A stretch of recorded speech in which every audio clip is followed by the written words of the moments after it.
Ajahn Liem. Y Ajahn Liem es, por decirlo así, el sucesor de Ajahn Chah. Cuando Ajahn Chah se murió, Ajahn Liem quedó a cargo de todos los monasterios del linaje de Ajahn Chah, que son, en Tailandia son cientos de monasterios. Entonces él es la cabeza espiritual de todos. Y como ustedes saben, en todo el mundo hay monasterios de Ajahn Chah, ¿no? Hay en Estados Unidos, en Canadá. En Canadá está Tisarana, precisamente, en Inglaterra, en Italia, el Nuevo de España, etcétera, etcétera, ¿no? Entonces él es la figura central y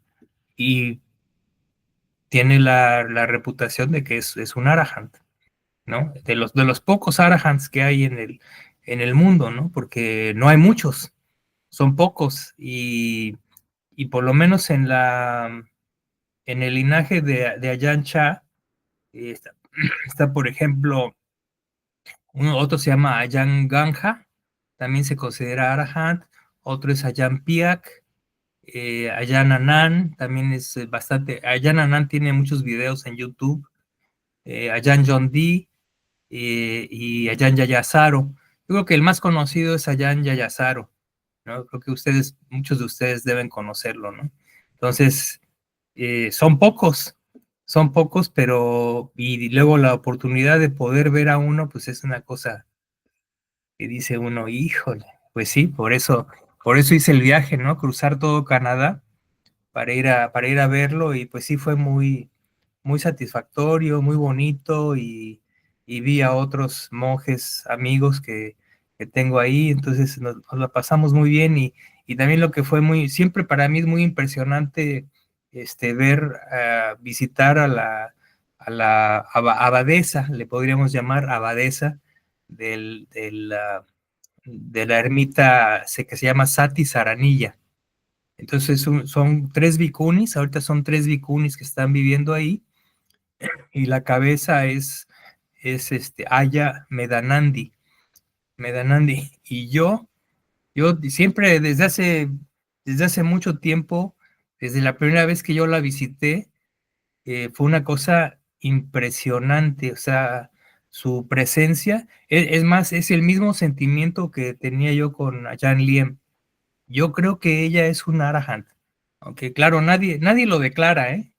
Nadie, no lo he oído de boca de nadie, pero las dos veces que he estado en su presencia, es una cosa que, bueno, tiene un poder de meta que te traspasa, te doblega completamente, ¿no?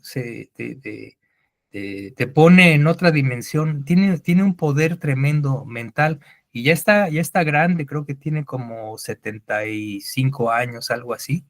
Es muy frágil, es una monja chiquita, delgadita, muy frágil, pero por otro lado tiene un carácter muy resuelto, muy firme y sigue,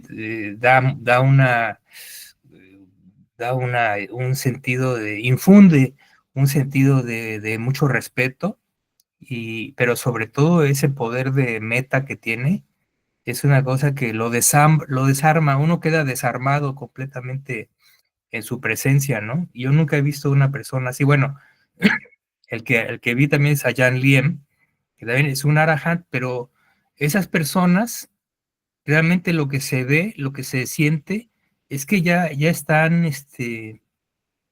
no son, ya, como le decía yo a mi amigo, es que no son de este mundo, ya no tienen nada que ver con este mundo, son personas que ya terminaron el trabajo y ya nada más es lo que les queda de los agregados en su última existencia, ¿no? Y lo que hacen, pues es lo que todos los arahants hacen, pues es simplemente continúan viviendo nada más por compasión hacia los demás, ¿no? Porque de hecho al terminar ellos ya podrían entrar en parinirvana, ¿no? O sea, dejarse morir o cualquier cosa así y ya entran en parinirvana y ya terminan, ¿no? Pero mientras están sanos, continúan ayudando a los demás, ¿no? Entonces, por ejemplo, a Jan Liem tiene como 85 años, ya está muy viejito, ya está muy, mm, pues sí, muy frágil, pero aún así él sigue viajando por todo el mundo, ¿no? O sea, visita, si es la cabeza de cientos de monasterios, todo el tiempo está moviéndose, visitando todos los monasterios pues, para animar a los monjes, ¿no?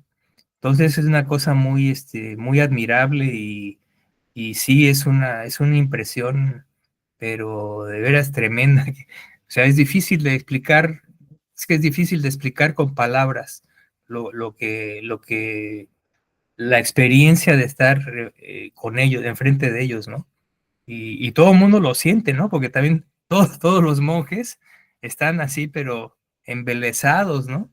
Es una cosa increíble, ¿no?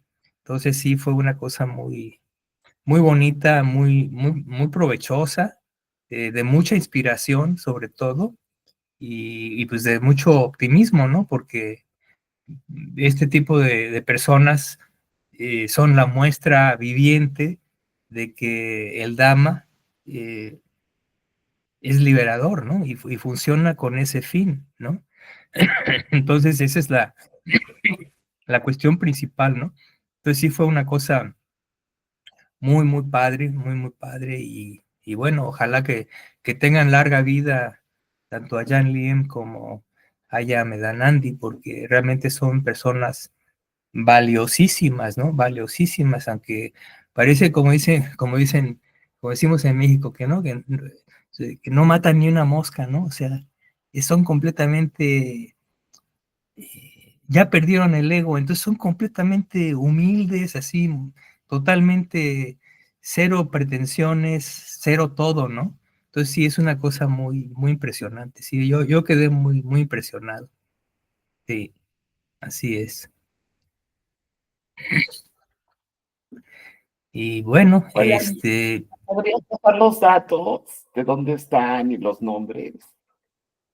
sí, cómo no, yo se los envío cuando terminemos la sesión, les envío los nombres de los monasterios y la dirección de las páginas de internet, porque Vale, vale la pena, por lo menos en el caso digo, allá en Liem se va, ya se fue de regreso a Tailandia, ¿no?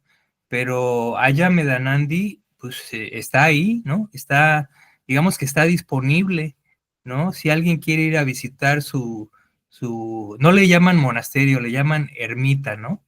Es una ermita porque son realmente muy pocas monjas, ¿no?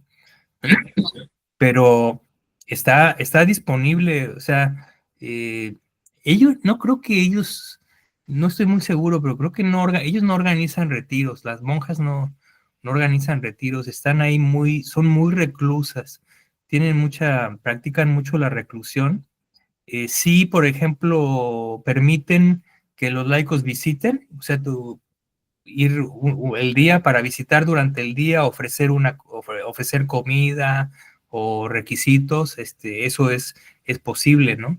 Inclusive uno podría, por ejemplo, ir y, digamos, 3 días y cada día iría uno al monasterio a visitar, ¿no?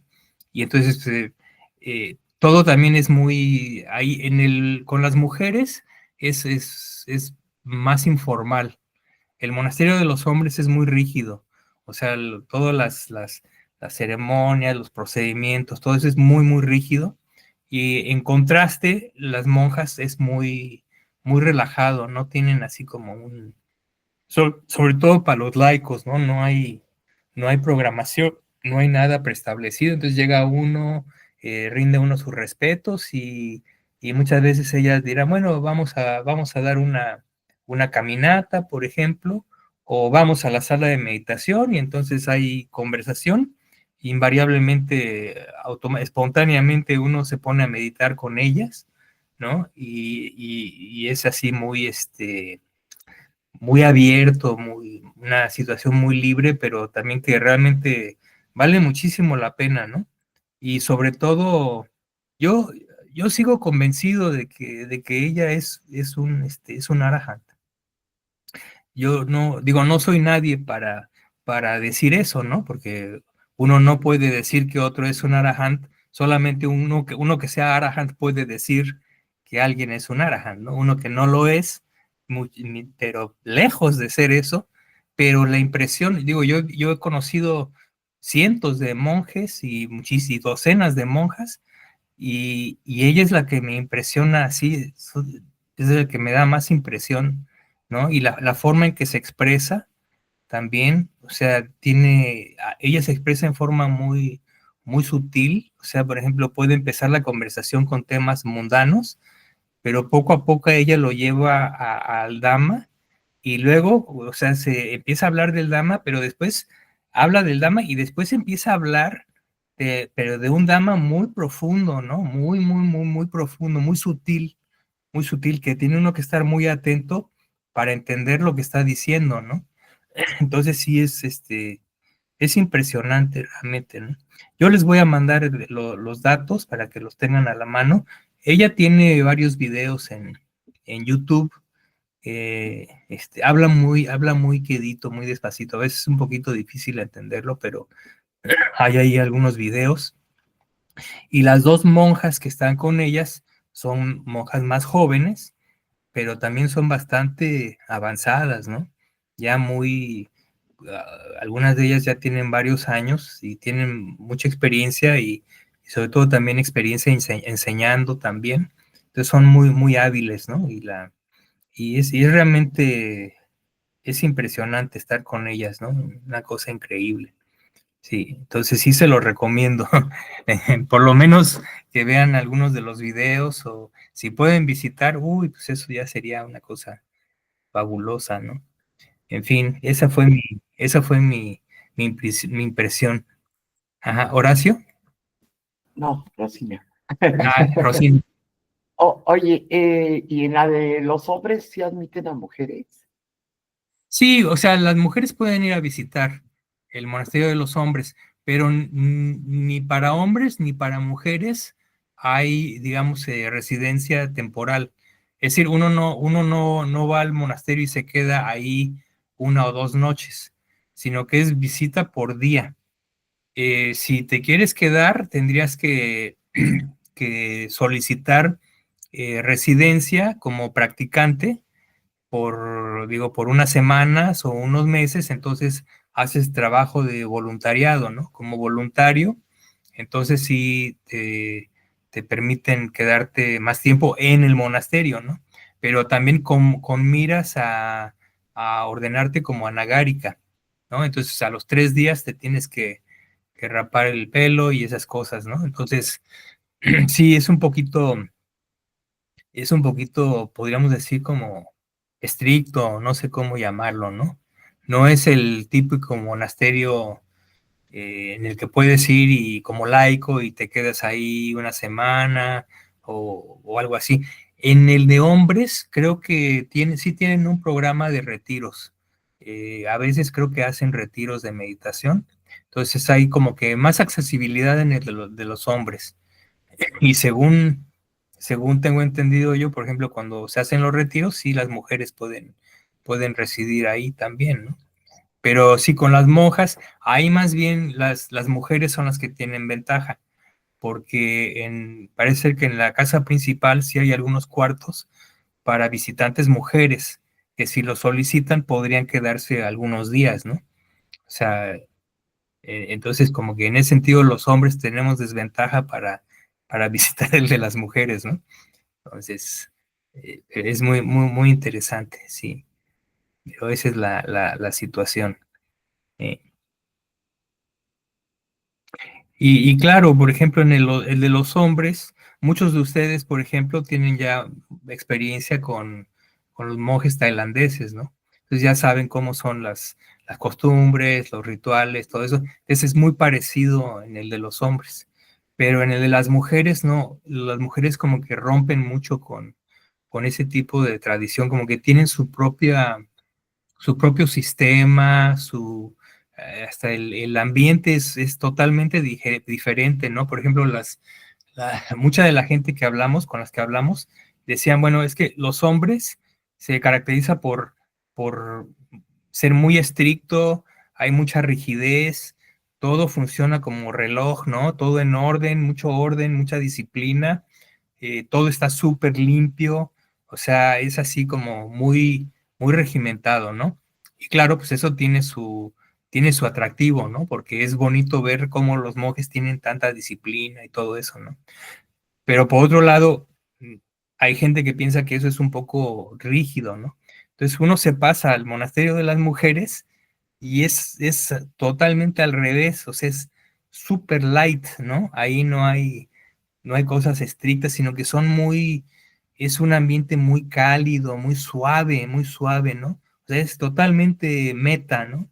Loving kindness, o sea, la atmósfera es loving kindness, todo es así, amor, amor, amor, amor.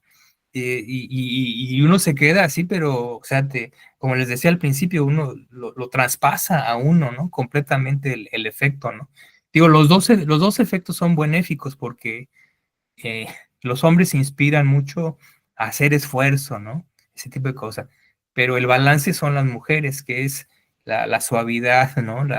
Eh, la cuestión de meta, karuna, mudita, upeka, los brahma viharas, ¿no? Que es el ambiente que se siente ahí, ¿no? Entonces es un balance perfecto, ¿no? O sea, para el laico. Desgraciadamente los monjes no pueden ir a residir al monasterio de las mujeres y viceversa.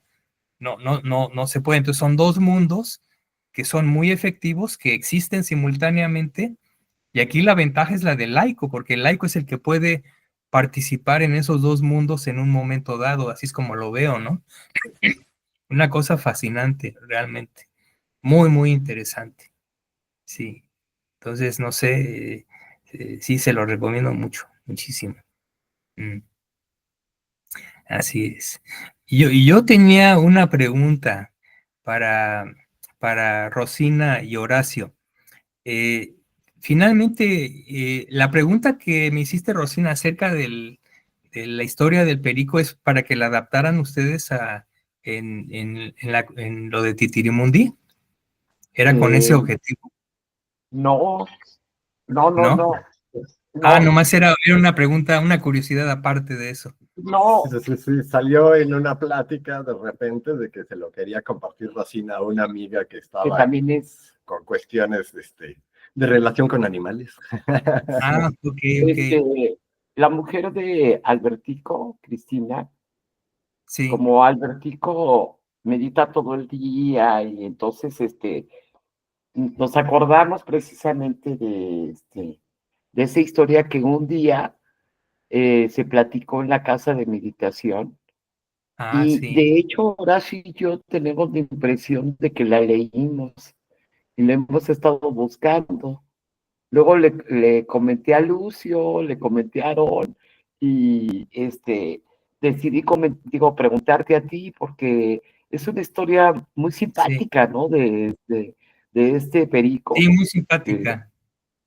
sí, la verdad. Y no sería mal, ahorita que lo comentas, ponerlo en Twitter, estaría padrísimo, ¿no? Yo tengo la Lo cual impresión de viene a mí, que a Shanton lo escribió en algún lugar Y lo leímos. como para ilustrar la importancia de estar oyendo recurrentemente el Dhamma.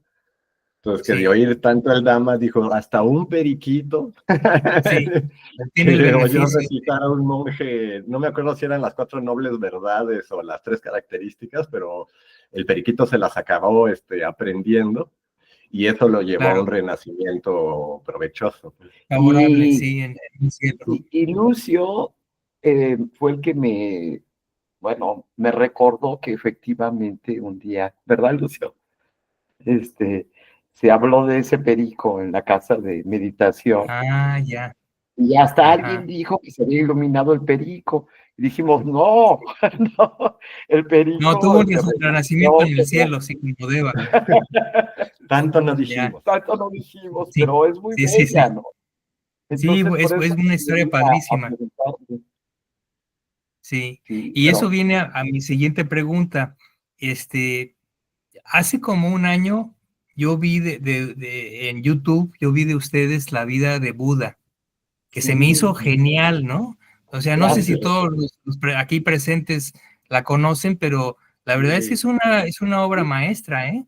Es una obra No, maestra del es Dhamma una verdad. y Gracias. pienso que debería ser muy conocida. Y eso me lleva a la pregunta que realmente quería yo hacerles, que es si ustedes han, aparte de esa obra, ustedes han adaptado alguna otra cuestión del Dhamma en Titirimundi. No, No es la única que la hemos ¿Fue la única puesto. creación que han hecho al Y, respecto? y Ah, de repente se nos porque han la verdad que antojado algunas. con las habilidades que ustedes tienen, ¿no? Y con toda la experiencia que ya tienen, y gracias. hasta la fama, por decirlo así, podrían adaptar, hay tantas historias así muy, muy bonitas, y muchas de ellas con animales inclusive, ¿no? Que se presta mucho, ¿no?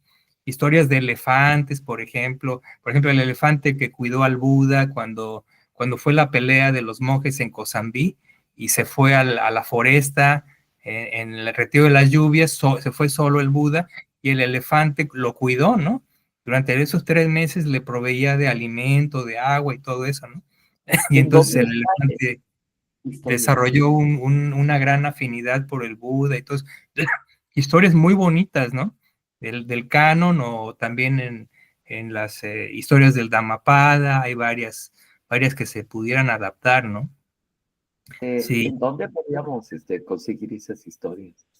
pues Pues están en los sutas, ahí están En los otros, desperdigadas en los sutas, ya. y digo, en las yatacas están llenas de episodios, sobre todo de animales, ¿no? Y yo pienso que Ujú, para las marionetas, los animales como que tienen un cierto atractivo, sobre todo para los claro. jóvenes, para los niños, es algo Sí, sumamente atractivo, ¿no? La, por ejemplo, la sí, historia del ideal. mono que se sacrificó para salvar a toda la manada y todas esas cosas. Hay muchas en historias, ¿no? En los Yatacas, en las historias del Dhammapada, en los Sutas, en Majjhima Nikaya hay algunas también. Digo, hay mucho material y que Claro. pienso que le podrían sacar mucha ventaja, ¿no? Y No, digo, maravilloso. inclusive para el público en general, ¿no? Porque son Claro. historias muy ilustrativas de buenas cualidades morales y espirituales, ¿no? Pues si Sí. tienes entre ojo alguna, Y yo nosotros estaríamos encantados. les mando material. Creo que, a ver, Muchísimas gracias. Gracias. creo que Mari tenía la mano levantada, después Lucio, ¿va? Ah, sí, bueno, primero que nada, sí decir que la obra de Titirimundo del Buda es una joya. Es una joya. Es una delicia verlos, ver la vida del Buda en ellos, es una joya, definitivo. Sí, Y sí. yo fíjate, Miguel, que me quedé con mucho pensamiento de la última clase que dijiste que conforme íbamos uno practicando, te dabas cuenta de la dificultad que había de hacer mérito. Y como que lo tuve todos estos 15 días y como que digo, o sea, como que no me cuadra. Para mí era como muy fácil, ¿no? A Ujú, través del Dana, o sea, de Dana, sí, de apoyo, no sé, de dar lo que uno puede, se me sí. hacía que era como fácil. Entonces, Ajá, me quedé con mucha cosa, dije, pues le voy a preguntar a Miguel, sí. que Es nos buena quiere. pregunta, pero en realidad, bueno, nosotros como practicantes hemos hecho bastante mérito a lo largo de los años, ¿no? Ujú. Pero eso no es, pero eso lo damos por hecho. Es decir, es debido a nuestro buen karma, que por ejemplo hemos hecho dana, hemos practicado sila, practicamos meditación, etcétera, etcétera. Lo damos por hecho. Pero si ustedes ven a la mayoría de la gente entre los humanos, no lo hacen, y muchas veces no solamente porque no les interesa, sino porque inclusive no existen las bases kármicas para que lo puedan hacer. Entonces, entonces sí, uno lo está acostumbrado, lo da por hecho, pero no es fácil, no es fácil. Por ejemplo, porque muchas veces no es fácil también si lo piensas en términos de los recipientes del mérito, ¿no? O sea, de los recipientes de las ofrendas, no es fácil. Por ejemplo, ustedes han tenido oportunidades, muchas oportunidades con maestros y con monjes y monjas, etcétera, etcétera. Entonces han podido hacer mucho mérito, ¿no? Pero no es fácil, ¿no? Por ejemplo, como ejemplo, simplemente yo para poder ir a ver a Jan Lim tuve que hacer un viaje larguísimo, ¿no? Y organizar todo y bla, bla, bla, bla, bla. O sea, hay que meterle esfuerzo para poder ponerse en una situación en la que uno pueda hacer mucho mérito, ¿no? Entonces siempre se requiere, aunque uno tenga digamos, la disposición y el buen karma, uno tiene que hacer esfuerzo, ¿no? O sea, no se escapa uno de eso. Entonces, hay dificultades porque a veces no hay la disposición, a veces no hay los medios y a veces no hay el esfuerzo que se requiere, ¿no? Entonces, por eso digo que no es fácil. Y otro aspecto que es muy importante, que es un aspecto un poquito oscuro, por decirlo así, en términos de hacer mérito, es que hay que considerar los 10 cursos de acción meritoria. Entre los 10 cursos de acción meritoria está la acción que consiste en dedicar el mérito a las personas ya fallecidas, ¿no?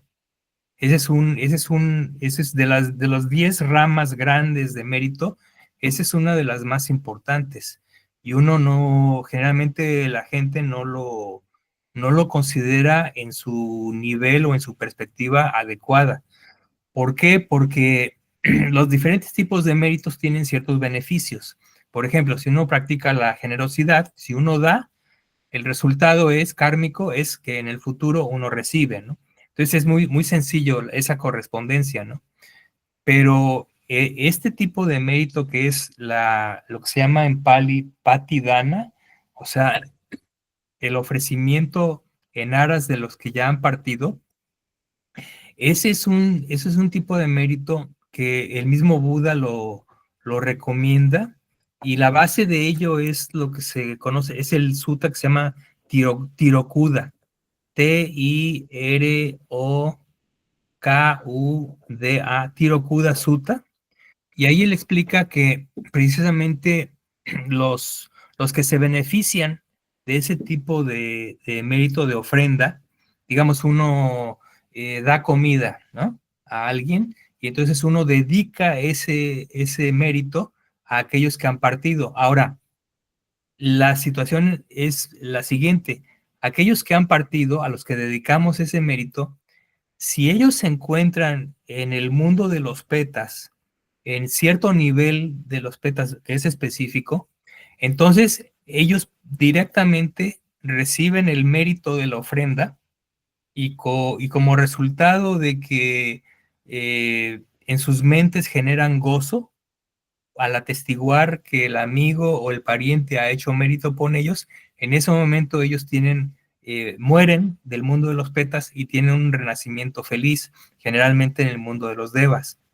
Entonces, por eso es tan importante. Alguien le preguntó alguna vez al Buda, bueno, ¿y qué pasa? ¿A dónde se va el mérito si esa persona a la que le dedicamos el mérito no está en ese mundo, ¿no?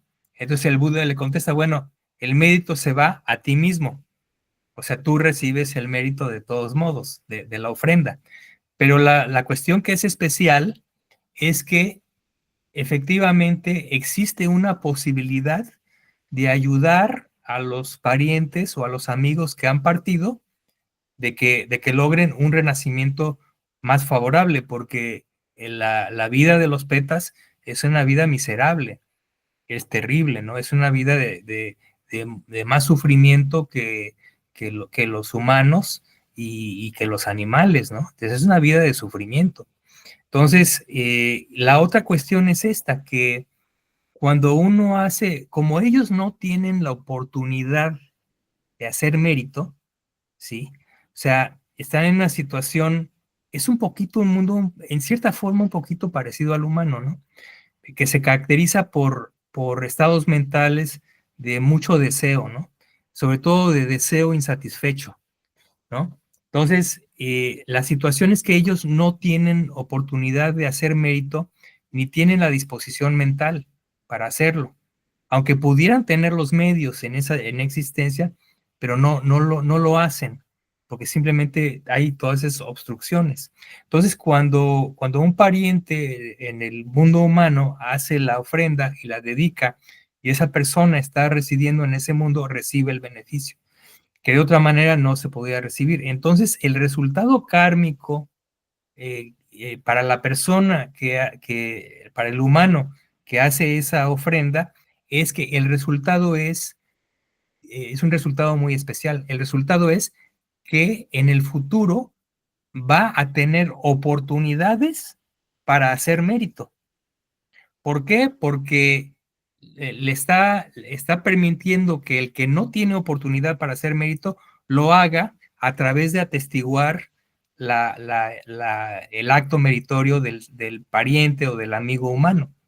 ¿Sí me entienden? O sea, esa es la cosa sutil, la cosa interesante, que es uno de los pocos karmas cuyo resultado es en el futuro poder hacer mérito.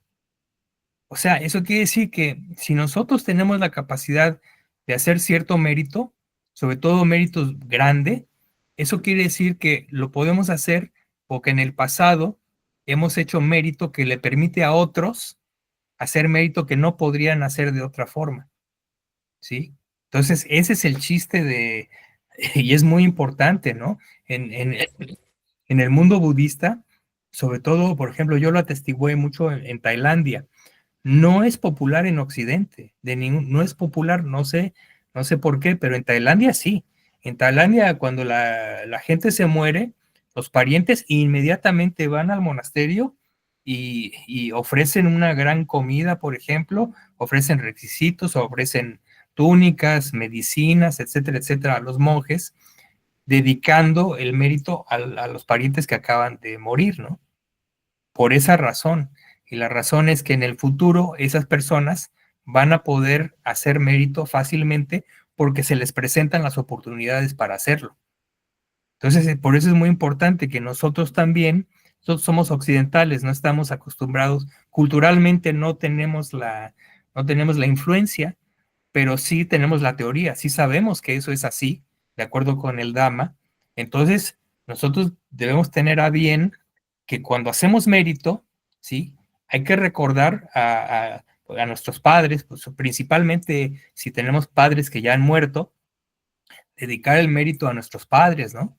Parientes, a amigos que han partido, hacer siempre la dedicatoria, ¿no? Y claro, cuando se hace mérito ante monjes o monjas, la tradición es que uno le expresa al monje o a la monja, le dice, venerable señor, venerable señora, esta acción meritoria la dedico a mi pariente que ya partió, ¿no?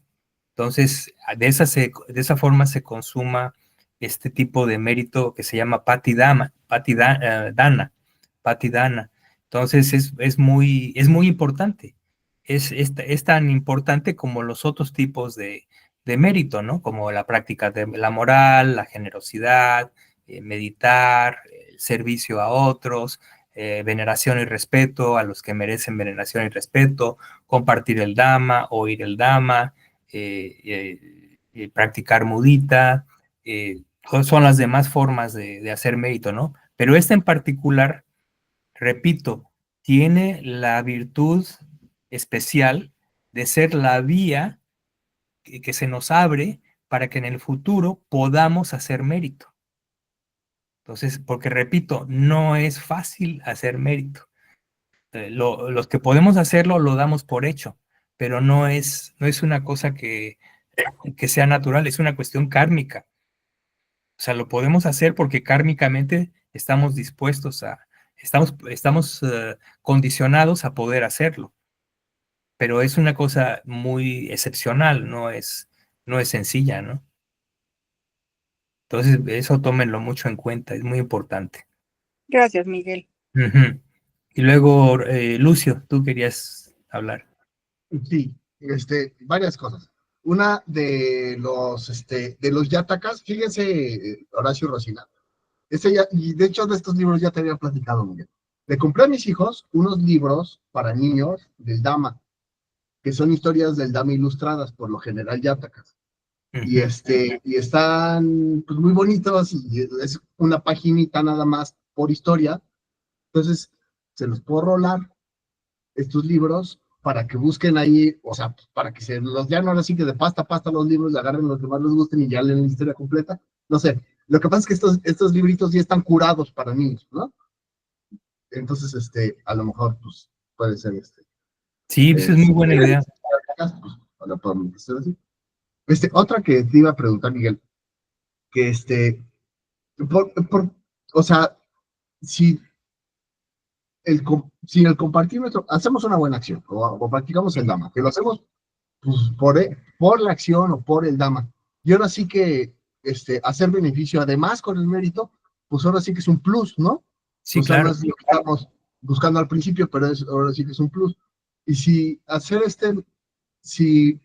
compartir este mérito puede traer tanto beneficio al ser compartido a los petas en Sí, particular, sí. ¿por qué no en lugar de decir, pues se lo dedico a mi tío y a mi abuelita que se murió por si son petas, ¿por qué no agarrar y decir, pues el mérito de esta práctica de hoy, pues que sea para todos los petas? Claro, Sí, ¿no? claro, Ajá. claro. Eso es muy hábil. Ah, Eso es muy bueno. hábil. Y entonces, ahora lo interesante es que eh, ya tiene mucho que estudié este asunto, pero existen, dentro del mundo de los petas, hay 4 divisiones. Son 4 mundos, por decirlo así, separados, como el caso del primer cielo arriba del humano, que son el cielo de los 4 grandes reyes, y son mundos diferentes dentro de ese mismo nivel. Igual en los petas, son 4 mundos diferentes dentro de ese mundo, dentro de ese mismo nivel, y solamente uno de esos 4 es en el que sucede esta conexión con los humanos.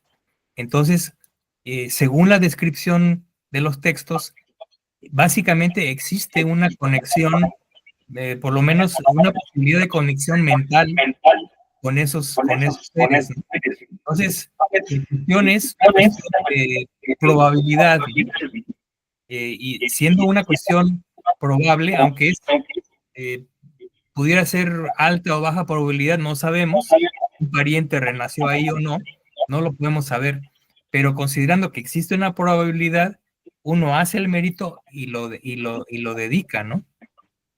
Ahora, lo que tú dices, Lucio, es una cosa muy padre, muy buena, porque tú puedes hacer un mérito y dices, yo lo dedico a todos los petas que estén al alcance de mi intención, de poder percibir el mérito que estoy haciendo, ¿no? Y entonces estás beneficiando a muchos, ¿no? Y eso, y ahora hay una cosa interesante, ¿no? Si dejas ir un poquito tu imaginación, podrías hacer la conjetura de que de esa forma, porque muchas veces los petas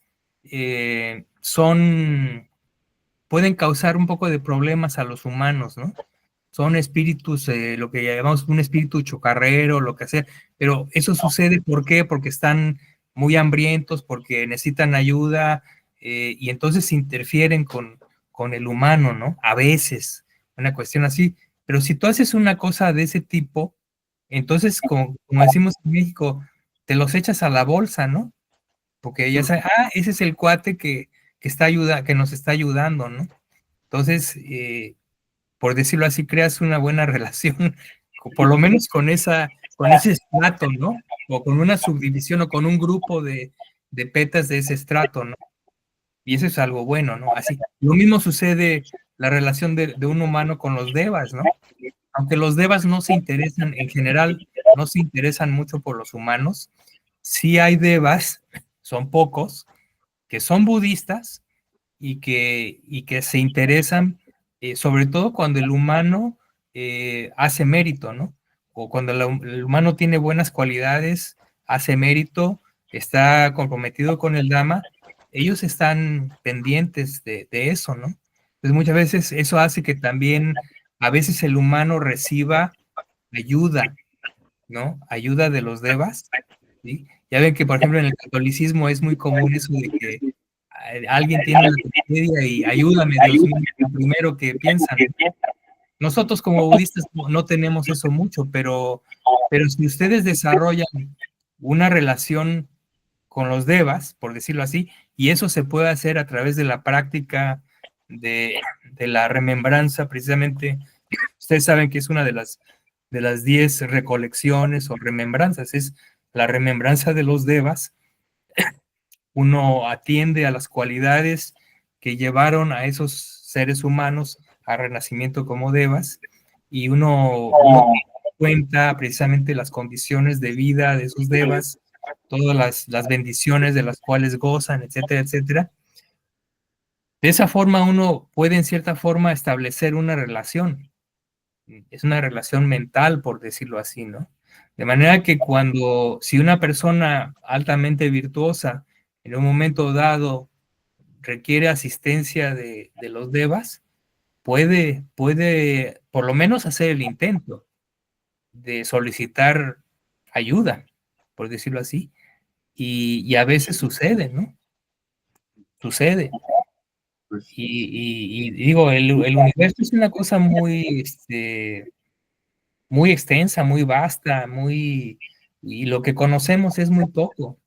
Realmente lo que nuestro mundo perceptual nos brinda es extremadamente limitado, pero el poder de la mente es tremendo, ¿no? Sobre todo cuando la mente se desarrolla, se abren muchas puertas, ¿no? Muchas puertas. Por ejemplo, una pregunta que le hicieron, por ejemplo, a los monjes ahora que estábamos allá, le preguntaron, bueno, ¿tiene efecto, por ejemplo, si uno hace plegarias o si uno envía meta a otras personas en otros lugares? ¿Tiene efecto? Y el monje sí dio toda una plática de que efectivamente sí tiene ese efecto, ¿no? Que hay, bajo las condiciones apropiadas, se da esa conexión, ¿no? Entonces, lo mismo de lo que les digo, esta relación con los petas o la relación con los devas, es algo que con ciertas limitaciones se puede establecer, ¿no? Entonces, es una cosa muy, muy interesante, ¿no? Que abre ciertas puertas para la práctica. Sí. Ok. Y dos preguntitas más, te las voy a decir juntas, porque Sí. están relacionadas. Una es que dices que estos petas es común, o así lo entiendo yo, que al recibir este mérito renazcan como devas. Sí, eso es lo que sucede por lo común. La descripción es que ellos generan, al atestiguar tu obra generosa, tu mérito, y como tú se los dedicas a ellos, es decir, los tienes en la mente. Entonces, tú estás acoplando la acción meritoria, la actitud mental y el recuerdo de esas personas que en alguna vez fueron humanas, ¿no? Entonces, ahí es donde se establece la conexión, ¿no? Ok. Y por eso sucede. Perdón, y entonces, ¿y en qué plano nacen como devas? ¿En materialidad sutil? O sea, ¿tienen ¿sabes que contacto con Brahma? La pregunta realmente es, ¿tienen contacto con Brahma una vez que nacen en esos planos? Generalmente, también las descripciones es que, por ejemplo, el PETA recibe el mérito, se establece la conexión, genera gozo, o sea, piti, ¿sí? Ese es el mecanismo a través del cual, ¿por qué? Porque ellos están en una existencia muy miserable, es decir, por todo el sufrimiento que tienen, no generan estados mentales saludables, por las condiciones en las que están viviendo. Entonces llevan cierto tiempo, que puede ser mucho o poco, pero viviendo en un estado mental negativo, ¿sí? Entonces, el hecho de la acción del mérito que hace el humano que tiene relación con ellos, hace que cambie momentáneamente ese estado mental. Y es un cambio tan drástico, tan inusual, que marca precisamente el fin de su existencia como petas. Y se da entonces, el peta muere, ¿sí? Con piti, con gozo, y ese estado mental automáticamente los pone en un cielo. Ahora, lo que yo he leído siempre, son casos en que los petas renacen todavía en el mundo del deseo sensorial. O sea, no recuerdo haber visto casos de que renazcan en el mundo de Brahma. O sea, no hay suficiente mérito para eso. O sea, el estado mental es sano, pero todavía está en el ámbito del deseo sensorial. Entonces, por eso renacen casi siempre en Tabatimsa, por ejemplo, o en el cielo de los cuatro grandes reyes, que son los dos cielos inferiores, ¿no? Dentro de la esfera del deseo sensorial. Y entonces, ese es generalmente, el cielo de los cuatro reyes, Tabatimsa. Así es.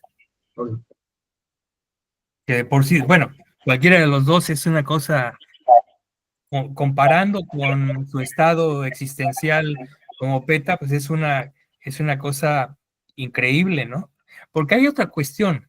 La cuestión es esta también, que, y eso nos puede pasar a nosotros como humanos. Por ejemplo, nosotros podemos hacer mucho mérito en una vida particular, hacemos mérito, tenemos buena carga de mérito, pero morimos, nuestra muerte es en una situación un poquito favorable desde el punto de vista mental, ¿no? Entonces, por ejemplo, a lo mejor morimos con deseo o morimos con algún impedimento mental y renacemos como petas, ¿sí? Entonces, ese renacimiento de humano a peta fue por un karma momentáneo, ¿sí? Que fue lo que llamamos un karma próximo a la muerte. Es una de las posibilidades. Entonces, esta persona renace como peta porque generó un estado mental desfavorable justo antes de morir. Ahora, pero eso no quiere decir que todo el mérito que hizo no sea válido, ¿no? De hecho, todo ese mérito está acumulado. Entonces, como que renace en el mundo de los petas y tiene que vivir como peta durante cierto tiempo. Pero si llega esta oportunidad para ese ser, entonces todo ese karma acumulado también fructifica en el momento en que experimenta el gozo al atestiguar la ofrenda del pariente o del amigo, ¿no? Y entonces tiene un renacimiento muy favorable en donde ya el karma positivo también fructifica y se suma a ese karma, digamos, inmediato en el momento de la muerte, del gozo que generó, ¿no? Entonces es una cosa muy, muy interesante. Sí. Gracias. Bueno, pues ya se nos fue el tiempo prácticamente. Y bueno, a una cuestión también, yo sigo con lo de Titirimundo porque me quedé, o sea, desde mucho tiempo tengo la impresión que me lleve. Yo quería sugerir, a ver qué les parece, sería muy bonito que, por ejemplo, en la próxima sesión viéramos ese episodio de la vida de Buda. O sea, no sé cómo Lucio, tendrías que ayudarnos para ver cómo se le puede hacer para que la sesión sea la presentación. Creo que dura como 50 minutos, algo así, También ¿no? Horacio es bueno para él, para eso. Él está ¿Perdón? poniendo que también Horacio es bueno para eso. Él está poniendo todas las mañanas el video de los cantos, Ok. de los cantos mañaneros. Entonces, Sí, como Horacio, está en YouTube, nada más tendría que compartir pantalla y ya quedaría. pues Sí, vamos a no. hacerlo, ¿no? Sí, porque para que lo comparta, para que se comparta con los demás compañeros, porque realmente vale mucho la pena, ¿no? ¿Les parece bien? Sí, sí, encantados. Estaría padrísimo, ¿no? Sí, sí.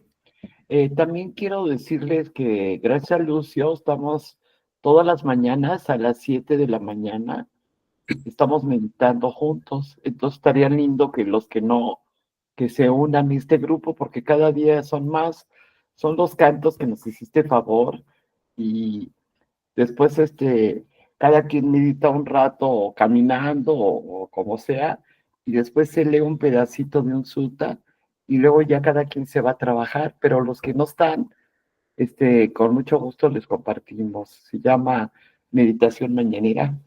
Meditación mañanera. Mañanera, se los podemos compartir por el WhatsApp, el que se quiera unir, es delicioso. Perfecto, pues qué bueno, ya está el anuncio. Los que estén interesados, pues, Gracias. ¿no? Sí, gracias, Lucio. Entonces, yo les voy a buscar ejemplos, de ejemplo de posible adaptación para teatro de marionetas, de episodios de los Utas. Lo voy a ver con cuidado, entonces no sé, va a tomar algunos días, pero yo les mando el material que encuentre para que lo tengan ahí esté a disposición por si alguna vez se les ocurre, ¿no? Pero Aarón tiene una comentario, pregunta. Bueno, muchas No, gracias. sí, una pregunta, Gracias. Miguel, rápido. Perdón, estoy interrumpiendo porque sí es muy genial, la verdad, el trabajo de Titirimundi, esa obra está fantástico. Pero bueno, aprovechando nada más quería preguntar, más bien una sugerencia, porque tengo esa duda, más bien quisiera ahondar un poquito en el tema. No sé si podrías ayudarnos, Miguel, en alguna clase futura, en explicarnos o ahondar un poco la importancia del itipiso. La verdad es que es un cántico, entiendo que son el itipiso, las recolecciones de las, ¿no? del Buda, de las tres, de la triple vía, pero tengo entendido que es como muy importante, pero curiosamente yo, la verdad es que apenas me enteré o sea, ya lo conocía, pero me enteré como de la gran importancia que tiene y que hasta se conoce así, ¿no? Como Itipizo, apenas hace poco. Y entonces Sí. digo, ¿por qué no lo sabía? Y tengo entendido que es muy famoso, pero apenas estoy investigándolo y la verdad sí quería aprovechar, sí. No sé Sí, si te es parece un buen tema para comentarlo. muy buena sugerencia. Sugiero entonces que en 15 días tendríamos la presentación de la vida de Buda y en la siguiente sesión abordamos el análisis del Dayaga Parita. Es como se llama, Dayaga quiere decir estandarte. Entonces el Parita del estandarte y de hecho es el triple estandarte, el Buda Dhammasanga. Entonces, y es un parita, las paritas son recitaciones de protección. Entonces, hay mucho que decir, por supuesto, el análisis eh, puede durar mucho tiempo el análisis, ¿no? Porque hay muchos detalles dentro de lo mismo, entonces es un tema muy bueno para discutir. Entonces, gracias, Aarón, lo hacemos así de esa forma entonces después de la presentación de la vida de Buda, dentro de 15 días, en la siguiente sesión, vemos el análisis del Itipiso. ¿Va? Muchas Perfecto. gracias. Sale. Entonces, muy bien. Entonces, pues qué bien. Fue una sesión muy bonita, muy interesante y nos vemos entonces en 15 días para ver la presentación de la vida de Buda. Ay, perdón, creo que sí lo Gracias. grabaron, pero no sé si me Gracias. pudiese recordar el nombre de la monja que decías, Miguel, Es que Medanandi. A ver, creo que aquí Medanandi. Ok. lo puedo escribir en chat. Es Aya Medanandi. Y su monasterio es Sati Saraniya Ermita. Si lo buscan así lo ponen en Google o inclusive en YouTube, perdón, ahí está ya. Entonces, Aya Medanandi, Sati Saraniya Hermitage. Si lo ponen esos datos en Google o en YouTube, van a encontrar todo el material correspondiente, ¿sí? Para que lo tengan. Y el otro es aquí voy a escribir, el otro monasterio es tisarana.ca. Esa es la dirección de internet, tisarana.ca es la página web del monasterio y ahí está toda la información. ¿Va? Concuerdo. Bueno, Pues muchas gracias. entonces me despido de ustedes, que estén bien, contentos, en paz, que practiquen mucho y nos vemos en 15 días. Bye. Igual, Gracias, Miguel. Un Muchísimas abrazo. gracias. igual. Gracias. Gracias. Buenas noches a todos. Muchas gracias a Muchas todos. gracias, un abrazo. Buenas noches. Buenas. Ermitaño. Méritos para los petas. Sí. Sí.